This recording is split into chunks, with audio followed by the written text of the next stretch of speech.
Hello, and welcome to the Energy Astrology Show podcast with astrologer Shelley Overton.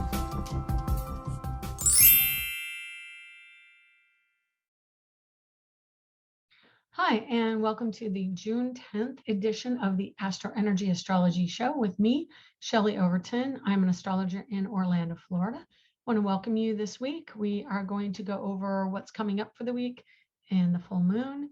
We're going to also talk about the hearings that are going on and kind of a broader view of how that interacts with other things, including Trump's chart and the insurrection itself. So let's get started. Here is the chart for the week. Okay, so this week I've got the chart set up as this week I have the chart set up as a natural chart, which puts Aries on the horizon. And then we've got Neptune at 25 Pisces above, Jupiter right, well, how am I going to say this? Neptune is above the horizon, but in the subconscious area of the chart, Jupiter is in the first house, which makes it out in awareness. But the irony or the difficulty of understanding this, I suppose, is that that horizon is like the horizon on Earth. And even though this is the subconscious house, the 12th house is the subconscious house, which is above the horizon, we've got Jupiter and Mars presenting themselves below what would seem to be the horizon. But that is our first house of identity and self. And that makes it much more apparent to us individually. So if you are an Aries, you're going to feel Jupiter and Mars together in that sign, whereas Neptune is still your subconscious. So I don't know if that confuses you or clarifies a little bit more.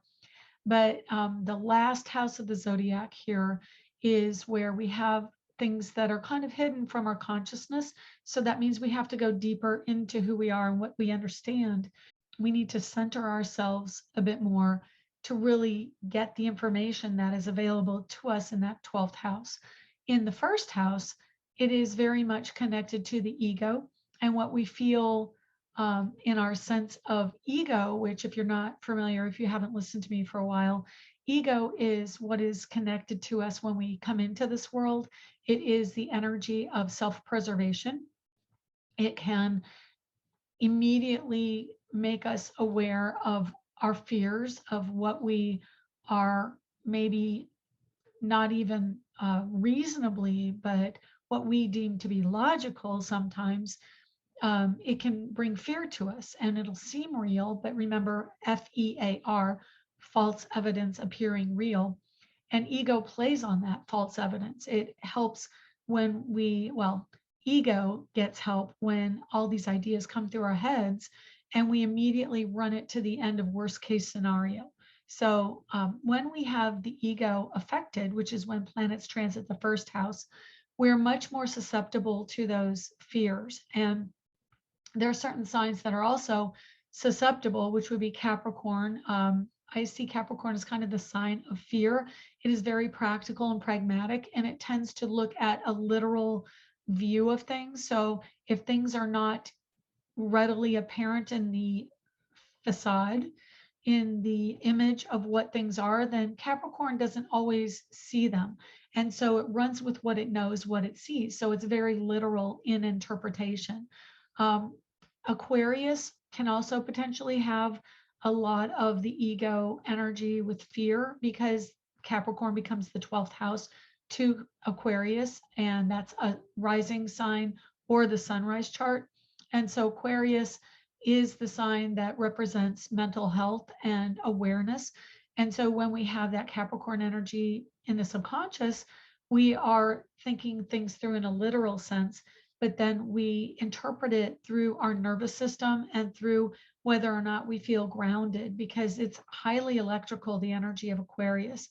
And if we don't ground the energy of what we understand in that part of our lives that Aquarius touches, we can feel really ungrounded and really floaty or easily swept away by events that occur to us and maybe feel anxious or nervous. Our systems and our bodies can be upset through digestion as well.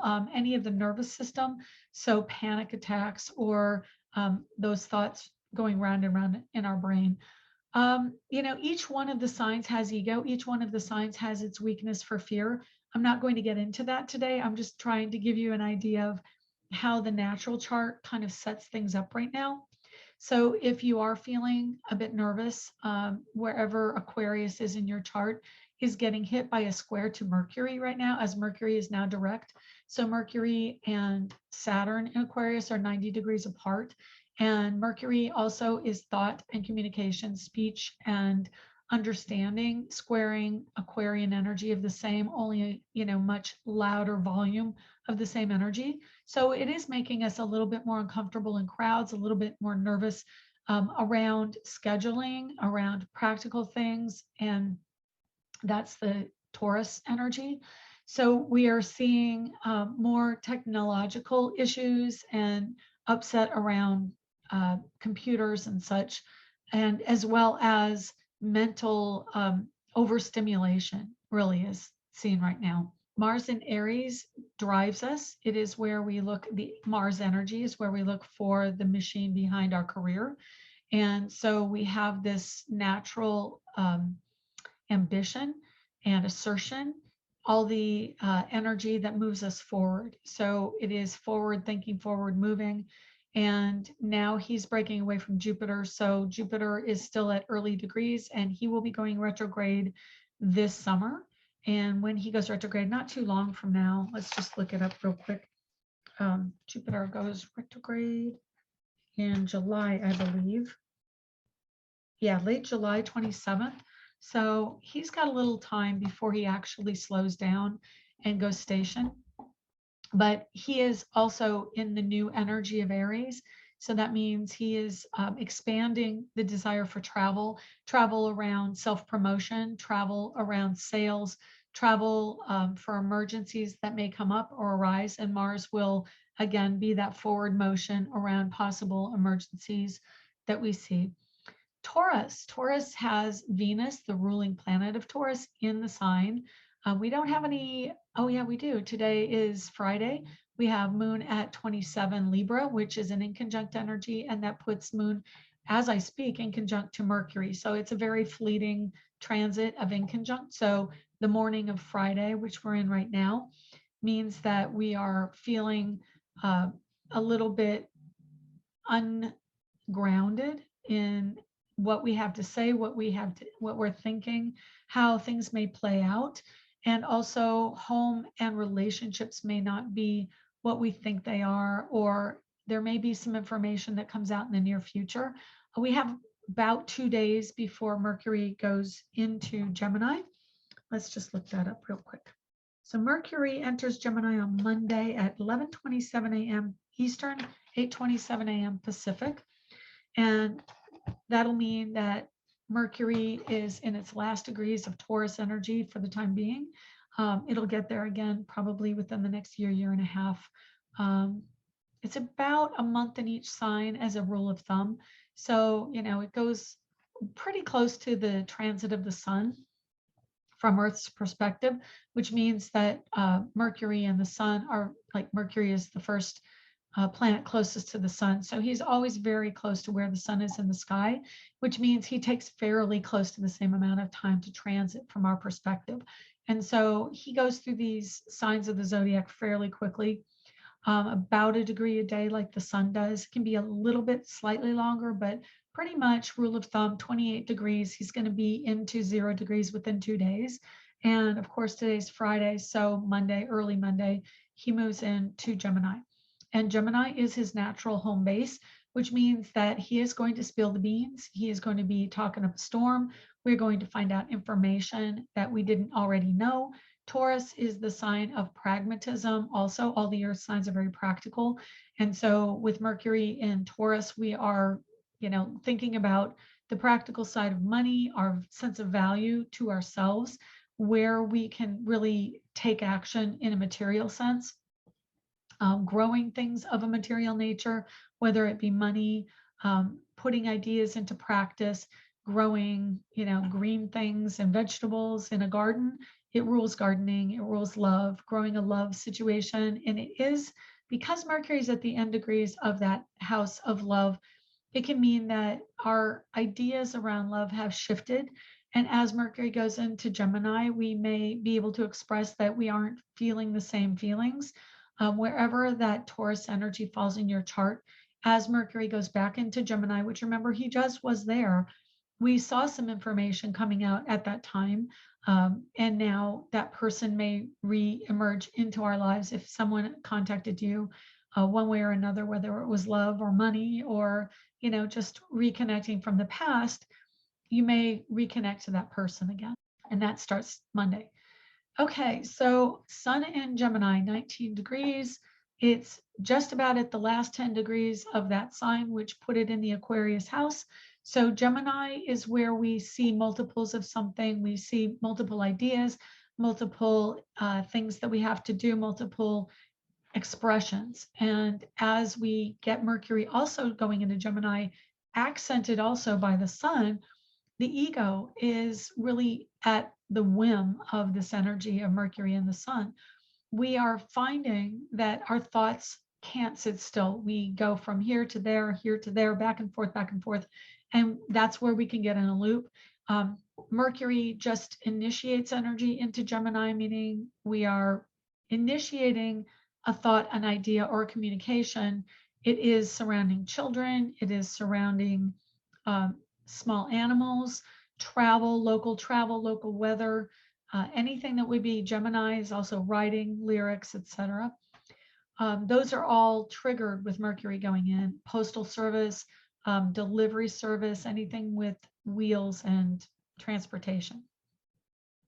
Sun in Gemini going into the last 10 degrees, which is the last decan, is the Aquarius decan of the zodiac. And so he's going to be bringing out information.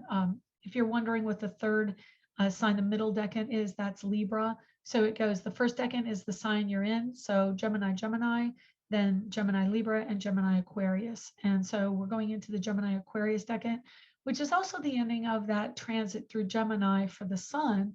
And so we are entering the understanding of things on a more global level, more global information, large scale transit of, the weather patterns or information going around the earth, satellites, that kind of thing. Now we have Moon, last degrees of Libra right now. It's going into Scorpio for the next 2.5 days. So Saturday, Sunday, early Monday. And that means that it's going to be kind of a moody weekend. We've got rather rainy weather here in Orlando. We have a Scorpio rising in Orlando. And then the moon going into Scorpio puts, all that emotional feeling going on locally for me. I also have a Scorpio rising. So it's going to be pretty moody here in Orlando. We have LGBTQ and Pride Month. Of course, Orlando plays a very big part in what happened with the Pulse nightclub shootings. So Orlando, as a rule, and even Disney has a very large gay community that comes out during the month of June to the parks. And so it's a fairly decent sized celebration here in Orlando. And so having that Scorpio rising for Orlando means that there is a very strong, I've got so many chills with this, it's very strong month for Pride here in Orlando. And that may also mean a lot of events going on this weekend because the moon highlights that throughout the next couple days. Okay, so what we have as far as other planetary interactions today, Friday, you'll get this at the end of the day, but Mercury is trying to Pluto. So of course, it's going to be a big communication and government day. We've got the hearings going on, not surprising.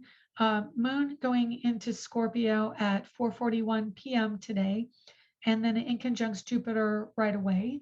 And actually, the trine to Mercury to Pluto is right away as well at 5:21 p.m. I've got truth. It's a question of value and who's going to pay.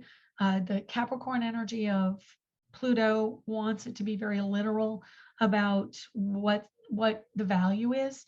And then there's freedom and value with economics included, an awareness of chemicals, which would be Mercury, is chemicals in food. Mercury in Taurus. Taurus is what we eat. It's interesting because my son isn't feeling well, and his taste right now is leaning towards bitter and metallic. He's been having a fever and slight nausea. Went around and around about that about an hour ago, whether or not it was the flu. My daughter had that about 10 days ago. And so that's kind of been touching our family, but I'm pretty sure it's the flu. They both had nausea and high fevers, and it's kind of going around. So he's saying, no, it's not. It's interesting. The contrary Aquarian energy right now with Saturn that we see. Let's see what else. Saturday, Venus joins up with Uranus here, and I'll show you on the chart that I'm recording as well. Venus today on Friday is 15 of Taurus, and Uranus is 16. So tomorrow, Venus is money, Uranus is cryptocurrency. That actually, unusual. There's probably going to be a spike of that particular monetary system. And then Venus, and also right now we've got the Neptune energy in positive aspect to Mercury and the North Node. So Neptune rules oil, gas, water, oceans, anything like that. And so we are seeing a price increase in gas.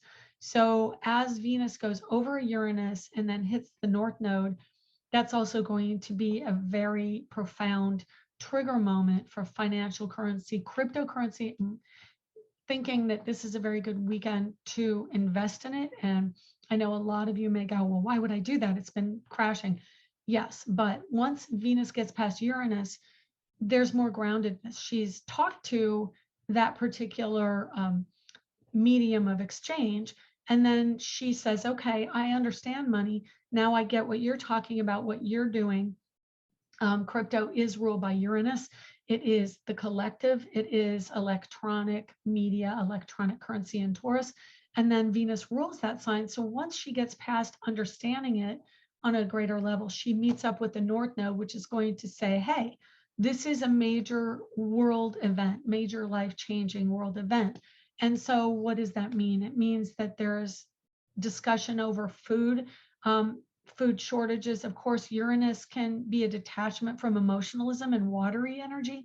So it means that things are drying out. It's cooling down and drying out.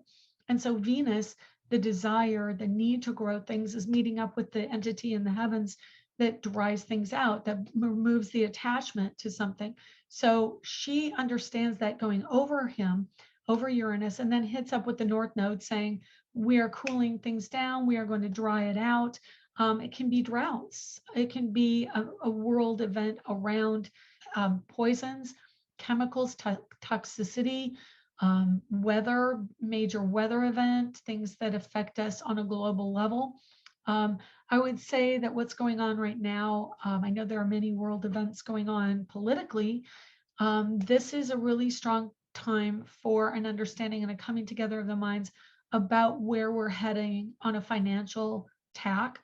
I know that, definitely oil is affecting financial markets, and we see the price. It's almost over $5 in Orlando. It went up from, I think it was 465 last week to, gosh, 485. It went up 20 cents this week. And I know that I think 3 more states went over $5 this week.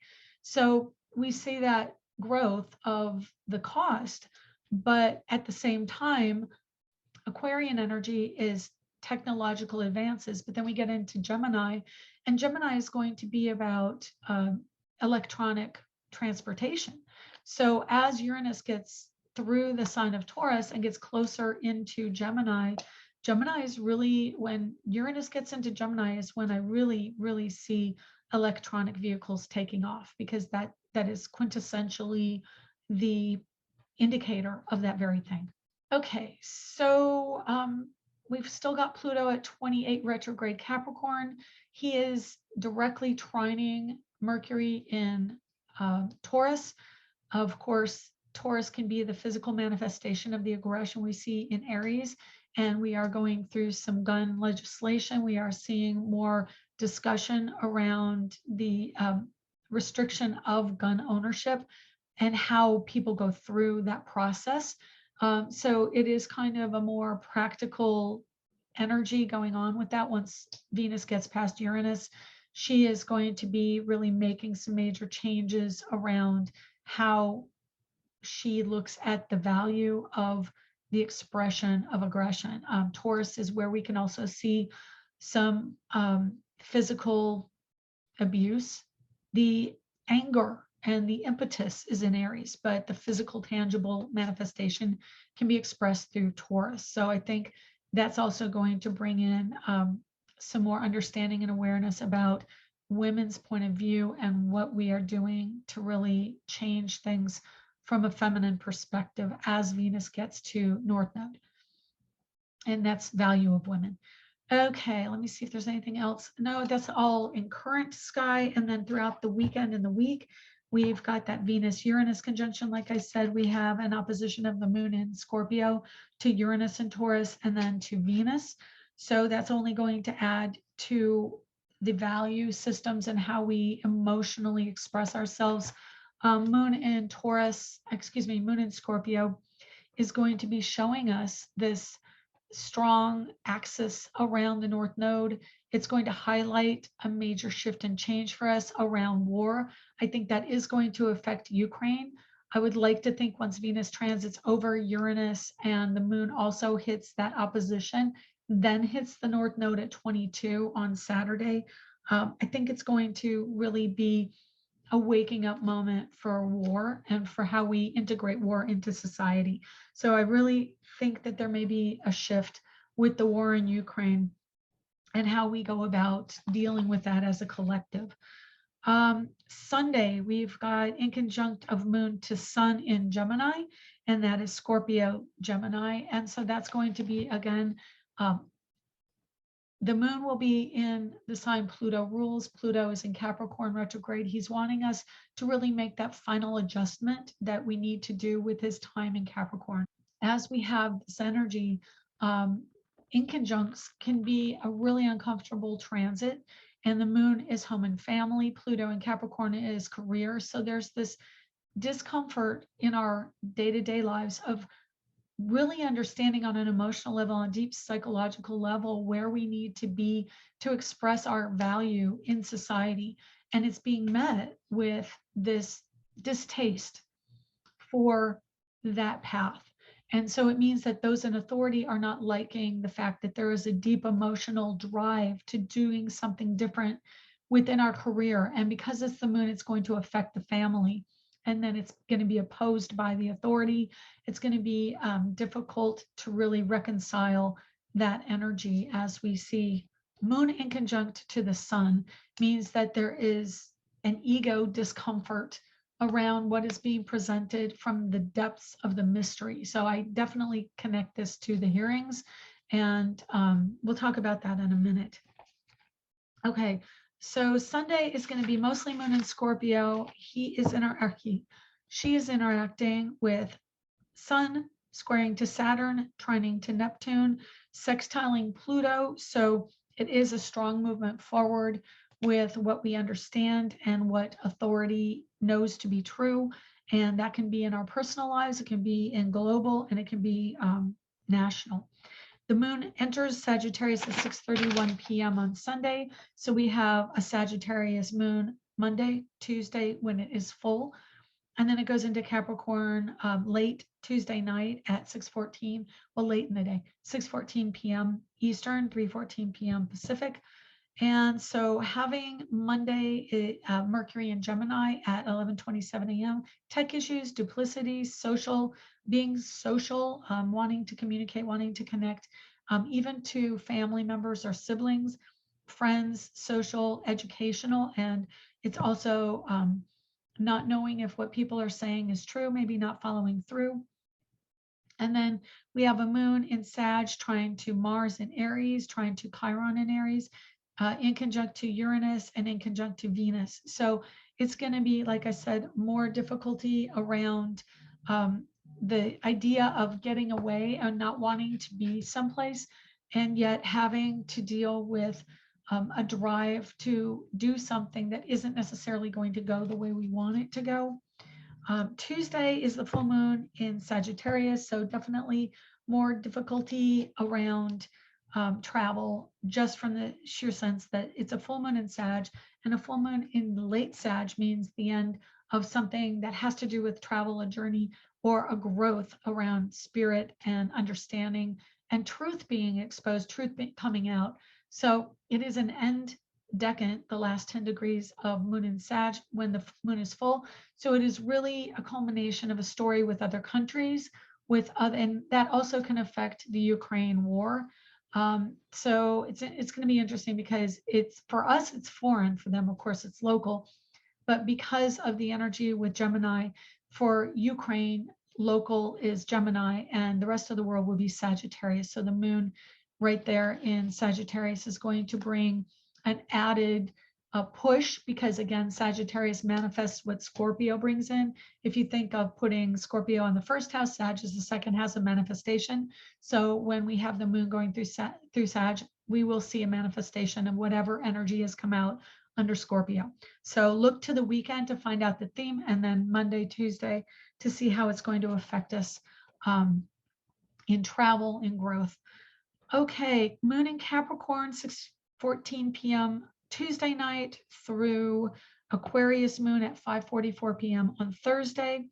It's going to be all the usual suspects with squares to Jupiter and Chiron, and Mars with moon in Capricorn. We have Mars in Aries conjunct Chiron. Wednesday the 15th, possibly even Tuesday night with the full moon. Tuesday night, Wednesday, it's going to be difficult. It is more of a fire energy and an aggressive energy. So we're going to see upheaval. It wouldn't surprise me if it actually stokes the bear in the den with what's going on in the hearings throughout the week, because when we have an emotional ideology, we don't want a large group of authoritarians to tell us we're wrong. So that's going to be really kind of a ongoing storyline this week. And I do expect there will be some pushback and some contention, maybe even violence over what's going on with the hearings coming in this week. And then Thursday, Friday, we have moon in Aquarius, again in the early evening on Thursday. And so there's going to be more ideas coming in, more global connections to what is being communicated. A moon trine Gemini on Thursday. So it is about bringing information to the collective. And then on Friday of next week, we have a trine to Jupiter in Aries, and a sextile 60 degrees to Jupiter in Aries and Chiron with the moon. And so that is more of a positive push, using the energy of Aries to have more of a say globally. That can also be when we are aware of new and developing ideas, and also something coming in. I'm just getting something like inventions. It's like an invention is being brought into the awareness, and something new that's coming in, a new idea, a new item, a new behavior. All of these things kind of come together for that. Okay, I'm going to briefly talk about the full moon. I know I already did a little bit, but moon in Sagittarius, it is about being out in nature. It is about, like I said, travel and spiritual growth. And so we are wanting to really integrate what we've learned with this full moon. So your ritual could be out in nature. It could be more of a meditative type of ritual. I would include walking or activity. It can be also, I know this week we've got the Stanley Cup finals going on. So that's going to really influence that particular storyline, any kind of Sagittarius energy. So early on, my daughter and I were watching the Stanley Cup final playoff with the Rangers, New York Rangers, and Tampa Bay, or Tampa, oh my gosh, I can't even get it, Tampa Bay Lightning. And it started out really bad for the Lightning, but I knew Mercury was going direct over the course of this week. And I said, when that happens, it's going to shift who's in charge, because it was really the Rangers. And sure enough, after Mercury went direct, it shifted to the Lightning, which is really interesting because now we've got Uranus in Taurus and Mercury also in Taurus. So it really shifted that. If that final, I don't know if the final is before the full moon in Sag, but my guess would be if there is a final outcome, it's probably going to be with who got Mercury direct. And right now that seems to be the lightning. Don't guarantee it, because Mercury also does change signs. And if it changes into Gemini before everything is resolved, that could also change unexpectedly who wins. So I'm just going to put that out there. So if you're watching the finals for at least the Rangers and the Lightning, it's very much back and forth with the energy with Mercury. Yeah, and I think I probably will refrain from calling an outcome, but it definitely shifts it, back and forth. So it's interesting, and it keeps it exciting. We'll see who goes to the Stanley Cup final next week, won't we? Okay, now I've got to talk about the elephant in the room. So this is the insurrection of the Cap, which happened at 2:45, January 6th, 2021, at 16 degrees Gemini rising, which put the sun of the hearings at 19 Gemini. I find this interesting, and I'm going to just jump over to this real quick, because in Trump's chart, he is a Gemini, and he has a 20-degree north node, a 22-degree sun, and a 17-degree Uranus in Gemini. So keep that in mind, that right now the sun is sitting right on his north node, which is major life change, and it is in Gemini. So it's two sides of the story. And here we have the north node of the insurrection time at 19 degrees Gemini. And right now the sun, which shines light on that event, is transiting at 19. And this is the time that the hearing started last night, which is June 9th at 8:00 p.m. Eastern. And I can guarantee you that wasn't by accident. I was wondering to myself, why are they starting this at nighttime? It's almost as if they don't want anybody to see what's going on. But astrologically, it was very much divined. So we have, I'm sure there was an astrologer who was consulted over when to start this. So we have the sun at 19 right on the north node of the insurrection. We have the moon at 18 degrees Libra right on the moon at 22 of the insurrection. We have Pluto within 1 degree of Mercury at the time of the insurrection. And we have, well, Neptune's going to be right there, and Pluto's going to be right near where it was as well, because it was only a little over a year ago. We have Jupiter at 5 degrees on Chiron. Jupiter is transformation. So really, this is an interesting aspect here with Jupiter on Chiron, because Jupiter transforms and transmutes energy. The wounding was 5 Aries Chiron, and Jupiter is able to transmute that energy, which is really an amazing chart to really go about getting to the bottom of this. Saturn at midheaven, we have a 23-degree Saturn in Aquarius, or excuse me, 25 Saturn in Aquarius and a 23 Aquarius midheaven. Amazing layout of this exact chart, so that now Saturn is taking ownership. It's retrograde, meaning going back over the past. So of course the insurrection was in the past. We're looking at taking ownership on some level collectively of this event. It's kind of like, I know they always say you can't make this stuff up, and that really bothers me as a saying, because, haven't you heard of fiction? We do make things up like this all the time. But that being said, we have, I believe, delegated this. I don't think that this was random. I think this was very much astrologically divined by, I'm sure we don't know everything that goes on in government, but I can almost guarantee you, looking at how everything lines up with these charts, this isn't something that, it can absolutely happen if you look at, hey, look at my birth chart, and when I got married, tell me how that affects me.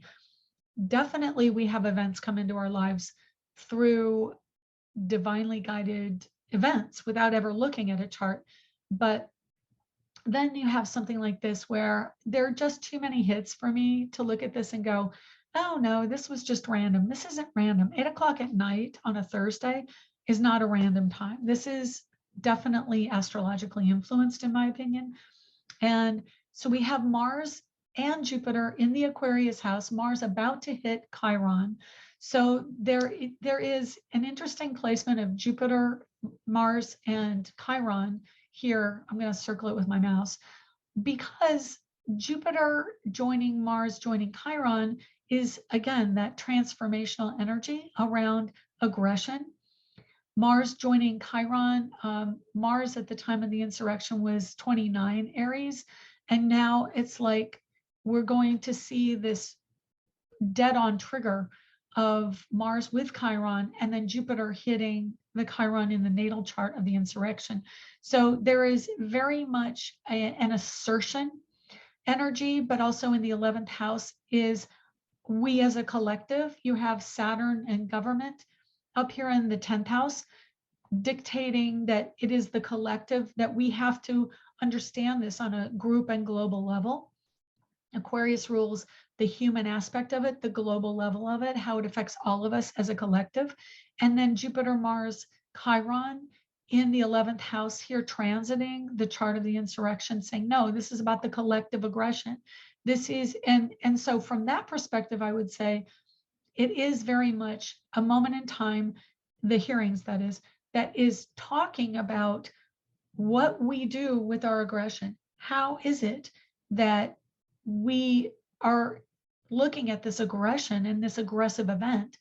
And how are we going to integrate what we know from that event into society? And what do we want to take away from it?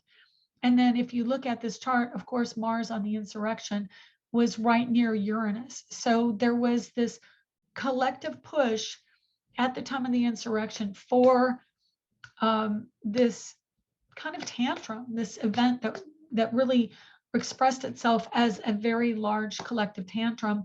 And then right over the cusp into Taurus, at the last degrees of the 11th house was Uranus and Taurus.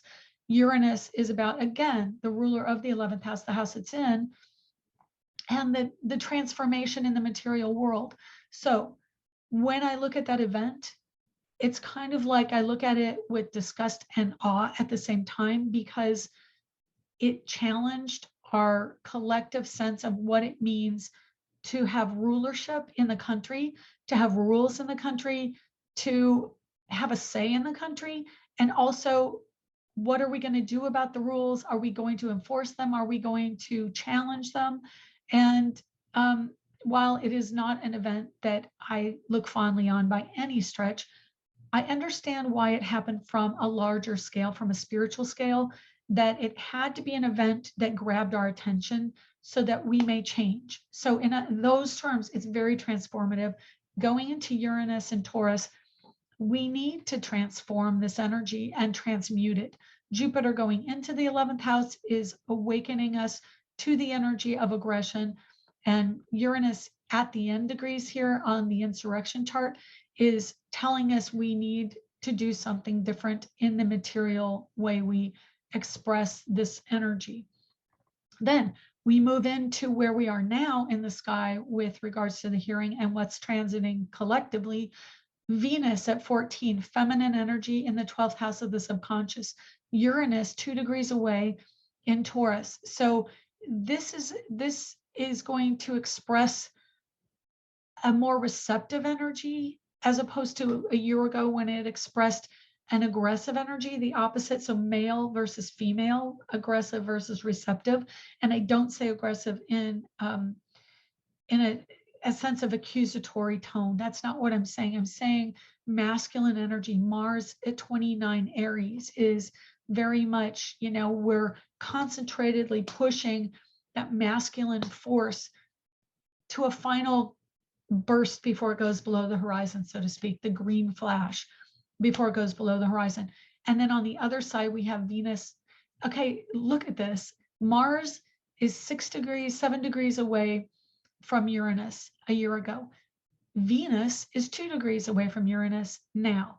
So it is very much a transmuting energy, a shift from the masculine aggression, tantrum energy. Like, you're not listening to me, I'm going to put forth what I want to say. 2, okay, we understand you have something to say, but how can we go about it in a material sense that doesn't hurt other people. And that's the receptive feminine.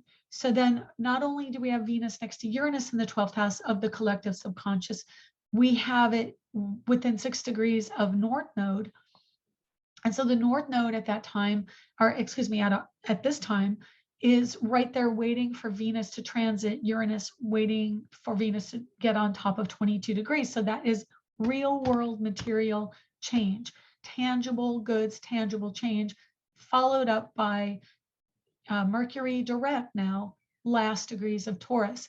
So what happens there? So there's an inconjunct between Mars a year ago and Mercury today. It's 30 degrees apart, pretty close to 30 degrees. And so it is also in the subconscious. So we are integrating a physical way of dealing with this. So it's really an interesting combination of charts. And then again, having the Gemini energy right in the first house. So Donald Trump being the Gemini. So I'm going to bring over, let's see if I can bring over his chart. I'm doing a Donald Trump chart with the sunrise here. The sunrise Donald Trump, which puts his sun right on the horizon of the day he was born, with the hearing chart, because it is a Gemini rising chart. So it's a very interesting combination of planets for Trump. And for those of you, I've mentioned this before, but if you do a reading with me and you don't know the time of birth, I usually do a sunrise or a guesstimate. If you have an idea of time of day, I will do that. But if not, we'll do a sunrise. And the ego being born on the day you were born is the sun coming up. So it really can show a lot about a person. And also it does really good with timing as well in a chart. Having a 24-degree Gemini rising, he was born my bad. He was born at 10:54 a.m., but this is sunrise. So we have on sunrise 24-degree sun in Gemini. And then so we've got that 20-degree North Node just above the horizon in the subconscious, and Uranus right on his North Node. So if you think about Psyche, if you think about his blind spot, Uranus is very much about autonomy and not being told what to do. Gemini is about thought processes. Uranus and Gemini, and this is coming up too, because we are right now Uranus and Taurus. When Uranus gets to Gemini, we are going to have this same kind of identity of thought and genius and ideas in Gemini, which is duality, communication, and it talks and speaks to autonomy and autonomy of words. And I want to say what I want to say. You can't stop me from. So I do think the First Amendment, I mean, I know we have, you can't do slander, you can't do libel, defamation. Those are all verboten. You can't do those. Those are taboo. But it's really going to be challenged, I think, when Uranus hits Gemini in the near future. So it's within the next 3 to 5 years. We'll see that. I'm not doing the research exact date. I think I mentioned it before recently, but I'm not going to go back and split hairs over that.